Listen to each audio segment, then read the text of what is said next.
اعوذ باللہ من الشیطان الرجیم بسم اللہ الرحمن الرحیم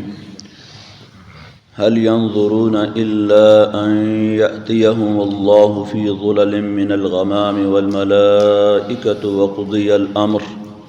وإلى الله ترجع الأمور هل ينظرون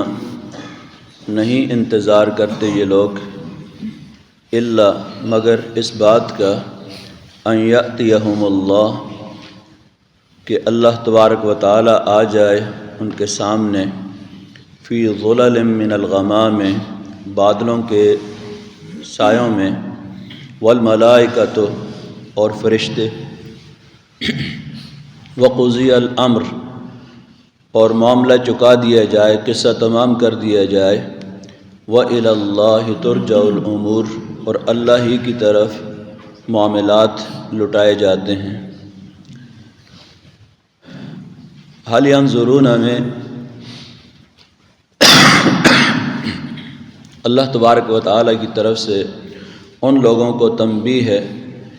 جن کے سامنے نبی اکرم صلی اللہ علیہ وسلم ایک عرصے تک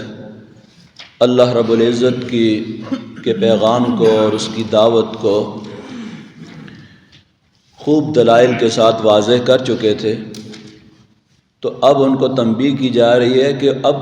کس چیز کے وہ منتظر ہیں، کس چیز کا انتظار کرتے ہیں۔ اس کا لفظی ترجمہ تو اس طرح کیا جاتا ہے حل ینظرون الا، حل کیا کے معنی میں آتا ہے، لیکن الا سے پہلے آ جائے تو اس کا معنی ہوتا ہے نہیں انتظار کرتے مگر اس بات کا، اور بامحاورہ ترجمہ کریں تو آپ ترجمہ اس طرح کر سکتے ہیں کہ وہ صرف بس اسی چیز کا انتظار کرتے ہیں ان یاتیہم اللہ کہ اللہ ان کے سامنے آ جائے،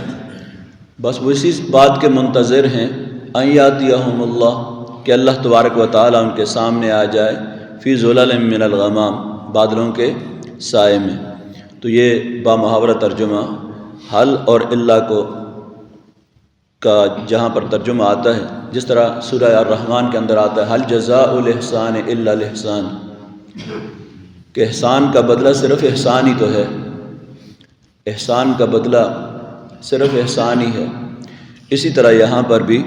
حل ینظرون نہیں وہ انتظار کرتے مگر اس بات کا، یعنی اب ایمان لانے کے علاوہ کس چیز کے منتظر ہیں۔ اللہ رب العزت نے ان کے سامنے اس کتاب کے اندر کھول کھول کر ہر چیز جب بیان کر دی ہے، جس کا ذکر پہلی آیات کے اندر کیا جا چکا ہے، حل ینظرون الا ان یاتیہم اللہ، کیا وہ اس بات کے منتظر ہیں کہ ان یاتیہم اللہ، اللہ تعالیٰ ان کے سامنے آ جائے فی ظلل من الغمام، ظلل سائے کو کہتے ہیں اور غمام بادلوں کو کہا جاتا ہے، بادلوں کے سائے میں اللہ تبارک و تعالیٰ ان کے پاس آ جائے والملائکہ اور فرشتے آ جائیں۔ تو اللہ تعالیٰ کا بادلوں کے سائے میں آنا اور فرشتوں کا آنا، یہ یہود عام طور پر یہ مطالبہ کرتے تھے کہ ارنا اللہ جہرتاً، کہ جب تک ہم اللہ تعالیٰ کو اپنی آنکھوں کے سامنے نہیں دیکھ لیں گے اس وقت تک ہم ایمان نہیں لائیں گے۔ تو اللہ تبارک و تعالیٰ کا قانون تو یہ ہے کہ ایمان بالغیب ہے۔ انبیاء علیہ الصلاۃ والسلام جو پیغام لے کر آتے ہیں ان کی نبوت کے کھلے کھلے دلائل، واضح واضح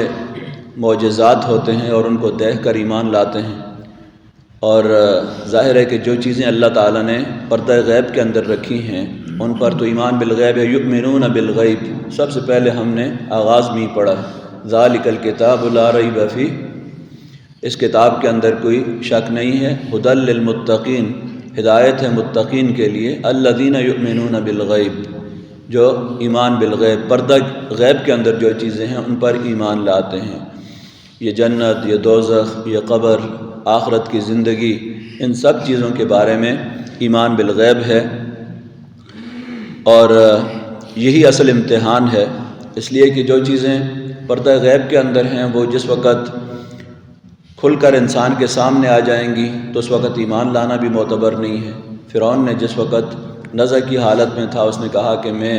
موسیٰ اور ہارون کے رب پر ایمان لے آیا، تو اللہ تعالیٰ نے فرمایا کہ نہیں، اب ایمان کا وقت گزر چکا ہے۔ اور خود قرآن مجید کے اندر توبہ کے لیے جو وقت مقرر کیا گیا ہے کہ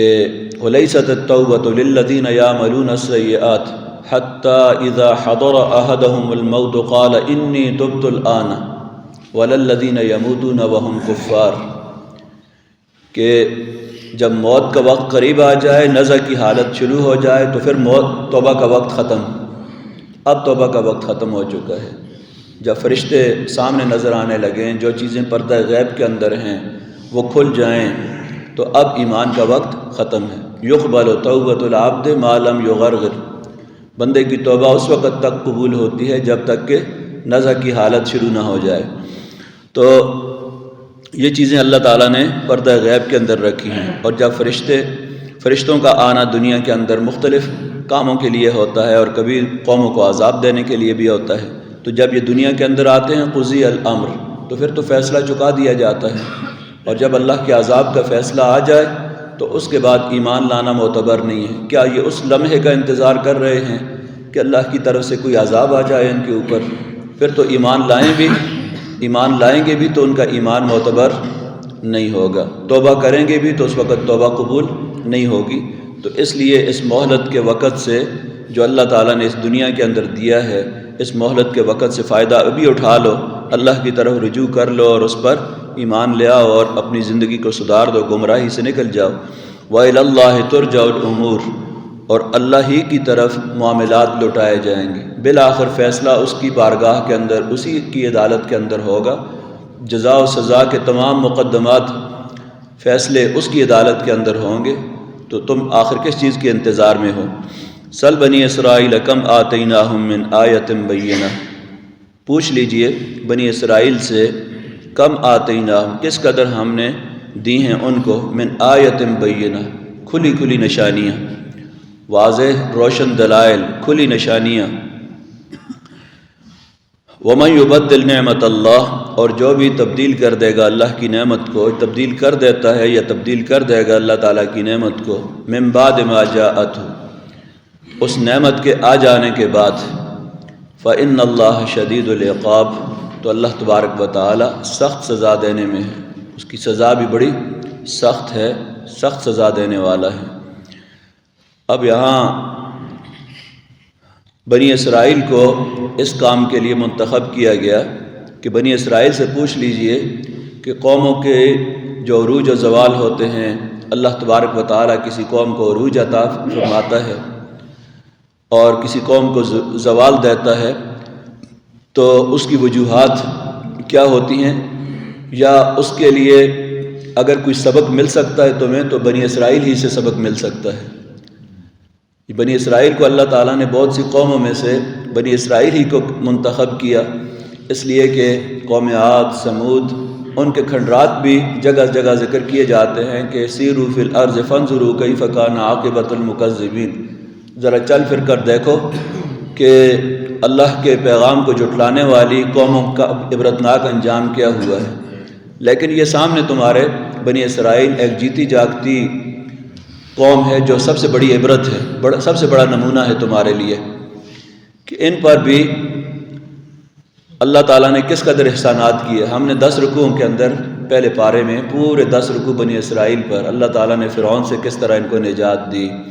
من و سلوہ ان پر نازل کیا، لیکن ان کی شرارتیں اور ان کے جرائم بڑی تفصیل کے ساتھ ہم نے پڑھے ہیں۔ تو یہاں پر کہا جا رہا ہے سل بنی اسرائیل، پوچھ لیجئے بنی اسرائیل سے، کم آتینا، کس قدر ہم نے ان کو کھلی کھلی نشانیاں دی تھیں، فرعون کو کس طرح لاؤ لشکر سمیت ہم نے ان کے سامنے، ان کی آنکھوں کے سامنے جو ہے وہ غرق کیا تھا۔ تو اس کے باوجود جو ہے یہ گمراہی کے دلدل کے اندر پڑے رہے۔ وَمَن يُبَدِّلْ نِعْمَةَ اللَّهِ، اور جو بھی اللہ تعالیٰ کی نعمت کو بدل دیتا ہے، مِن بَعْدِ مَا جَاءَتْهُ، اس کے بعد کہ وہ نعمت اس کے بعد آ جائے۔ کون سی نعمت؟ اللہ تعالیٰ نے بنی اسرائیل پر نعمتوں کا، یا بنی اسرائیل اذکروا نعمتی التی انعمت علیکم، اے بنی اسرائیل میری نعمتوں کو یاد کرو جو میں تمہارے اوپر کی۔ اور انبیاء بھیجے، بڑے بڑے اللہ تعالیٰ نے ان کو اقتدار اور مناصب دیے بنی اسرائیل کو، اور ہر طرح کی نعمتوں سے مالا مال کیا، فرعون کی غلامی سے نجات دی، بڑی بڑی نعمتیں اللہ تعالیٰ نے ان کے اوپر کی۔ من یبدل نعمت اللہ، کہ جو بھی یہ قانون ہر قوم کے لیے ہے، صرف بنی اسرائیل کے لیے، من یبدل نعمت اللہ، جو اللہ کی نعمت کو بدل دے۔ اللہ کی نعمت کو بدلنے سے مراد کیا ہے؟ اللہ تعالیٰ کی نعمتوں کو اس کی نافرمانی کے اندر استعمال کرنا۔ اللہ تعالیٰ نے صحت دی ہے تو اپنی صلاحیتوں کو شیطانی کاموں میں، گمراہی کے کاموں میں استعمال کیا جائے تو یہ اللہ تعالیٰ کی نعمت کی ناشکری ہے۔ اللہ تعالیٰ نے مال دیا ہے تو اس کے مال کو سرکشی میں، بغاوت میں، اس کی نافرمانی میں، اسراف میں، بخل میں استعمال کیا جائے، اس کے راستے میں خرچ نہ کیا جائے، بندوں کے حقوق اس سے نہ دیے جائیں، تو یہ اللہ تعالیٰ کی نعمت کو تبدیل کرنے والی بات ہے۔ اور سب سے بڑی نعمت تو اللہ تبارک و تعالیٰ نے جو دی ہے، اللہ تعالیٰ نے قرآن مجید کی شکل میں ہمیں دی ہے، اور اس کے ذریعے جو علم دیا ہے، تو اس کی سب سے بڑی نافرمانی یہ ہے کہ اس کے ہوتے ہوئے بھی گمراہی اور جہالت کی تاریکیوں کے اندر کوئی بھٹکتا رہے، تو اس سے بڑی ناشکری اور کیا ہو سکتی ہے کہ اللہ تبارک و تعالیٰ کی عظیم نعمت قرآن مجید کی شکل میں ہمارے پاس موجود ہے، اور اس کی ناشکری یہ ہے کہ اس کو نہ سیکھیں، نہ سمجھیں، نہ اس پر عمل کریں، اور گمراہی اور تاریکی کے اندر بھٹکتے رہیں اور اللہ تعالیٰ کے عذاب کے مستحق ہوں، تو یہ اللہ تعالیٰ کی نعمت کو بدل دینا ہے۔ تو اللہ تعالیٰ کے ان احسانات کو اور نعمتوں کو جو بھی بدل دیتا ہے اور ان کو نافرمانی میں استعمال کرتا ہے، من بعد ما جاءت، اس کے آ جانے کے بعد، اس نعمت کے مل جانے کے بعد اس کو بدل دیتا ہے، تو ایک تو یہ ہے کہ اللہ تعالیٰ اس نعمت کو سلب کر لیتا ہے اس سے، یہ بھی سب سے بڑی سزا ملتی ہے۔ اللہم انی اعوذ بک من زوال نعمتک، اے اللہ میں پناہ چاہتا ہوں تجھ سے اس بات کی کہ جو نعمتیں احسانات میرے اوپر کیے ہیں تو اس کو مجھ سے سلب کر لے۔ تو یہ بھی اللہ تعالیٰ کی طرف سے سزا کی ایک شکل ہے۔ جو مال، دولت، صحت ملی ہے، جو اللہ تعالیٰ کی طرف سے انعامات ملے ہیں، فإن اللہ شدید العقاب، اللہ تعالیٰ سخت عذاب دینے والا ہے۔ تو یہاں خاص طور پر مسلمانوں کو یہ کہا جا رہا ہے کہ بنی اسرائیل کو ہم نے دنیا کی امامت اور رہنمائی کے منصب پر فائز کیا تھا، انہوں نے اس نعمت کی ناشکری کی، اللہ تعالیٰ نے یہ نعمت ان سے سلب کر لی، اب تمہیں اس امت مسلمہ کو بہترین امت بنایا ہے، قیامت تک کے لیے دنیا کی امامت، رہنمائی کا فریضہ تمہارے ذمہ عائد کیا ہے، اگر تم بھی اس کی نافرمانی کرو گے، ناشکری کرو گے تو اللہ تعالیٰ کی سزا بڑی سخت ہے پھر تمہارے لیے بھی۔ یہ قانون بنی اسرائیل ہی کے لیے نہیں ہے بلکہ تمہارے لیے بھی ہے۔ زُيِّنَ لِلَّذِينَ كَفَرُوا الْحَيَاةُ الدُّنْيَا، خوبصورت بنا دیا گیا ہے ان لوگوں کے لیے جنہوں نے کفر کیا، الحیات الدنیا، دنیا کی زندگی کو، دنیا کی زندگی کو، اس کی چمک دمک، اس کی رونق، اسی کے اوپر جائز ناجائز حلال حرام کچھ نہیں دیکھتے، اور اسی کے اندر اسی نے غفلت میں ڈال رکھا، الہاکم التکاثر حتی زرتم المقابر، غفلت میں ڈال دیا ہے تمہیں تکاثر، ایک دوسرے سے آگے بڑھ کر دنیا کے حصول نے، یہاں تک کہ قبر کے منہ تک جا پہنچتے ہو۔ تو یہ دنیا کی رونق، اس کی چمک دمک، یہی سب کچھ ہے جس نے تمہیں فریب میں اور دھوکے میں ڈال دیا ہے۔ تو مزین کیا گیا ہے ان لوگوں کے لیے، تو خوبصورت اور آراستہ اس لیے کیا گیا ہے، تو یہی امتحان ہے۔ امتحان جو ہے اس کے مزین ہونے کے اندر ہے کہ انسان جو ہے ان سے فریب کھا جاتا ہے دنیا کی زندگی سے۔ وَيَسْخَرُونَ مِنَ الَّذِينَ آمَنُوا، اور یہ مذاق، ہنسی مذاق کرتے ہیں، تمسخر کرتے ہیں، من الذین، ان لوگوں کا، آمنو، جو ایمان لائے ہیں۔ نبی اکرم صلی اللہ علیہ وسلم کے دور کے اندر بھی حضرت بلال رضی اللہ عنہ، حضرت صہیب، حضرت عمار ابن یاسر جیسے فقراء صحابہ اکرام جو انتہائی کمزور طبقے سے تعلق رکھتے تھے، غلام تھے تو ان کا مذاق اڑاتے تھے کہ اچھا یہ لوگ ہیں جو دنیا کے اندر تبدیلی لائیں گے، کیسر و کسریٰ کو فتح کر لیں گے، ان کا مذاق اڑاتے تھے، اور ان کی حالت پر کہ یہ اللہ کے بڑے پسندیدہ ہیں، بڑے مقبول لوگ ہیں، کھانے کو تو کچھ ملتا نہیں ہے ان کو، پہننے کو تو کچھ ملتا نہیں ہے ان کو۔ یسخرون من الذین آمنوا، مذاق اڑاتے ہیں ان لوگوں کا، آمنو، جو ایمان لائے ہیں، والذین اتقوا فوقہم یوم القیامہ، اور وہ لوگ جنہوں نے خدا ترسی کی زندگی اختیار کی ہے، خدا پرستی کی زندگی اختیار کی ہے، تقوی کی زندگی اختیار کی، فوقہم، وہ اعلیٰ درجے میں ہوں گے یوم القیامہ، قیامت کے دن۔ دنیا میں تم ان کا مذاق اڑا رہے ہو کہ یہ انتہائی پسماندہ لوگ ہیں، کمزور ہیں، غربت اور فاقے ہیں، کھانے کو کچھ نہیں ملتا۔ یہاں کسی کے پاس جو ہے وہ دولت کا زیادہ ہونا اس کے معزز ہونے کی کوئی دلیل نہیں ہے، اس کے اللہ کے ہاں پسندیدہ ہونے کی دلیل نہیں ہے۔ اصل معیار یہ ہے کہ قیامت کے دن اللہ تبارک و تعالیٰ کے ہاں اس کا عزت والا کون ہے؟ ان اکرمکم عند اللہ اتقاکم، تم میں سب سے زیادہ معزز اللہ کے نزدیک وہ ہے اتقاکم، جو تم میں سب سے زیادہ پرہیزگار ہے، نافرمانی سے، گناہوں سے بچنے والا ہے۔ یہ ہے عزت کا معیار، مال و دولت نہیں ہے۔ کسی کے مقبول، پسندیدہ ہونے اور معزز ہونے کی دلیل جو ہے یہ نہیں ہے کہ اس کے پاس کتنا مال و دولت ہے۔ والذین اتقوا فوقہم یوم القیامہ، وہ لوگ جنہوں نے تقوی اختیار کیا، نافرمانی سے بچتے رہے، فوقہم، ان کے اوپر ہوں گے۔ اور اوپر کیا ہے؟ یہ تو جہنم میں ہوں گے، اور وہ جنت میں، جنت کا مقام اور مرتبہ اوپر ہے، اعلیٰ درجہ ہے۔ قیامت کے دن وہ اعلیٰ درجے میں ہوں گے۔ واللہ یرزق من یشاء بغیر حساب، اور اللہ تبارک و تعالی رزق دیتا ہے جس کو چاہتا ہے بغیر حساب کے۔ یعنی اس دنیا کے اندر اللہ تعالیٰ جس کو چاہتا ہے زیادہ رزق دیتا ہے، بغیر حساب کا مطلب زیادہ دینا۔ جس کو چاہتا ہے زیادہ دیتا ہے، جس کو چاہتا ہے کم دیتا ہے، اس کی مصلحت اور اس کی مشیت جس کا تقاضا کرتی ہے۔ یہ تو دنیا امتحان کے اندر ہے، کسی کو زیادہ دے کر آزماتا ہے، کسی کو کم دے کر آزماتا ہے، کہ زیادہ دیتا ہے تو شکر کرتا ہے یا نہیں کرتا، کم دیتا ہے تو صبر کرتا ہے یا نہیں کرتا۔ صبر اور شکر کا امتحان ہے اللہ تبارک و تعالیٰ کا۔ یہ پیمانہ نہیں ہے عزت اور ذلت کا کہ اللہ کے ہاں مقبول ہونے اور ناپسندیدہ ہونے کا پیمانہ نہیں ہے کہ جس کے پاس دنیا کے اندر رزق نہیں ہے تو وہ اللہ کے ہاں ناپسندیدہ ہے۔ واللہ یرزق من یشاء بغیر حساب، اللہ تعالیٰ جس کو چاہتا ہے رزق دیتا ہے بغیر حساب کے۔ اور بغیر حساب کا مطلب یہ نہیں کہ اللہ کو حساب کرنا نہیں آتا، بلکہ یہ مطلب ہے کہ جس کو چاہتا ہے زیادہ دیتا ہے، جس کو چاہتا ہے کم دیتا ہے۔ دعا کہ اللہ تبارک و تعالی ہمیں قرآن مجید کو سمجھنے کی، اس پر عمل کرنے کی توفیق عطا فرمائے۔ الحمدللہ رب العالمین والصلاة والسلام علی رسولہ الامین۔